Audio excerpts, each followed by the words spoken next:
What if World War II wasn't just about ideology or territory? What if behind every battle, every speech, and every flag, there was something far more powerful pulling the strings? Money, banking, and the silent architects of global power. We know the war as a clash between nations, allies versus Axis, freedom versus tyranny. But behind the scenes, bankers, corporations, and governments were playing a game so big, so profitable, that few dared to question it. So let's peel back the curtain, and uncover the hidden side of World War II. Because to understand the war, you have to follow the money. Before the first bomb dropped, war was already a booming business. Banks financed nations. Corporations supplied both sides. And industrialists didn't care who won, as long as they got paid. In the 1930s, while Hitler was rising to power, American and British banks quietly helped rebuild Germany's economy. The Dawes Plan and the Young Plan, both designed to help Germany recover from World War I, also opened the doors for massive U.S. loans and corporate investments. Companies like IBM, Ford, General Motors, and Standard Oil were doing business with Nazi Germany, even as the world moved toward war. Isn't it strange? The same companies that powered America's war machine were also helping build Hitler's. Now, let's talk about the Bank for International Settlements, the BIS, the world's most powerful bank you've probably never heard of. Founded in 1930, it was supposed to help manage war reparations. But during World War II, it became the financial meeting ground for both Allied and Axis bankers. Even as soldiers fought and died, the elite bankers of London, Berlin, and New York were quietly sitting at the same table, moving gold, managing assets, and pretending politics didn't exist.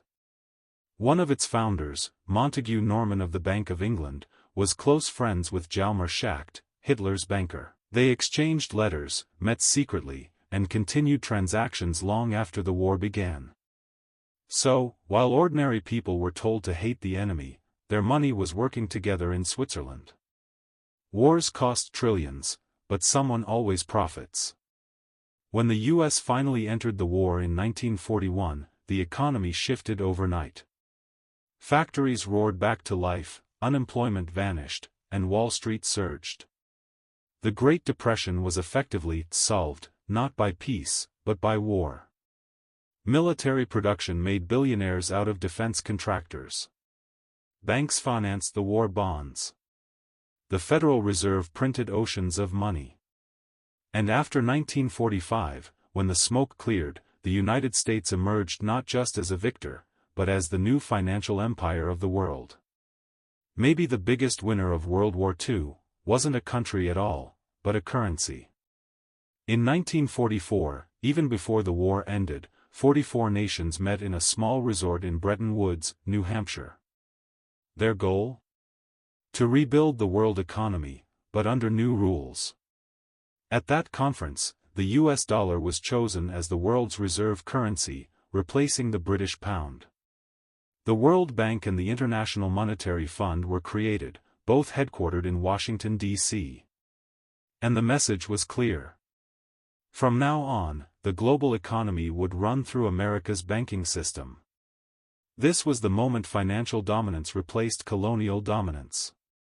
Empires no longer needed soldiers, just loans, interest rates, and debt. The battlefield changed, from trenches and tanks, to contracts and currencies. When the war ended, many believed the bad guys were gone. But the power networks, the corporations, the banks, the intelligence agencies, didn't vanish. They evolved. Operation Paperclip brought German scientists, and their knowledge, straight into American labs.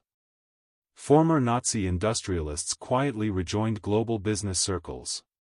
And in Europe, the Reconstruction boom made fortunes for the same banking families who financed the war. Meanwhile, the Cold War began, and once again, fear became profitable.